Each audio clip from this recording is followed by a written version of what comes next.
He suddenly realized that the person he'd been chatting with online was actually his long-dead father. But you already died. What are you talking about?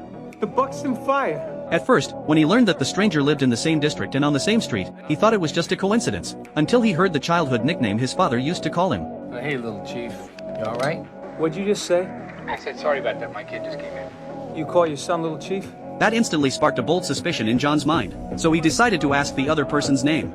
Frank Sullivan. And it was his father's name. My name is John Francis Sullivan. I live at 343 42nd Avenue, where I lived my whole life. Bullshit. My father's name is Francis Patrick Sullivan. He was a firefighter. John's words clearly startled the man, and when he nervously dropped his cigarette onto the table, it completely confirmed John's suspicion. Bitch. What's going on? Nothing's going on. Oh my God. You burnt the desk. I can see it. John suddenly remembered that his father, a firefighter, had died in a rescue mission 30 years ago. If he could somehow use this old radio to save his father back then, maybe their family could be reunited. The Buxton fire. Oh, yeah? And when did that happen? 30 years ago? October 12th, 1969. Tomorrow. You're telling me look, I ain't dying in no fire tomorrow or any other day. You got that? Listen, tomorrow hasn't happened. That's all right. It hasn't happened. It ain't gonna happen. No, you gotta It ain't listen to gonna me. happen. It was an abandoned warehouse. You went with your instincts. But if I'm you'd just warning gone you. the other way, listen to me. If you'd just gone the other way, you would have made it. Hello?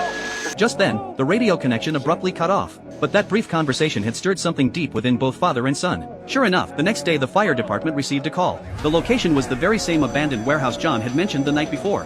We have a 3 and 2 response, ladder 93. Your first due, box 280, is reported to be an abandoned warehouse at the foot of Water Street 3rd. Frank couldn't help but worry whether he was truly destined to die in that fire. His face was full of unease on the way to the scene. After a brief inspection at the scene, everyone was just starting to feel relieved that no one had been hurt when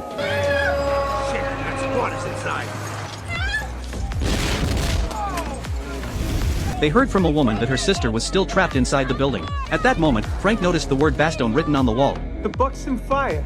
But he still chose to rush into the burning building to save her. Soon, he found the unconscious girl, but just as he was about to use the ladder to evacuate. What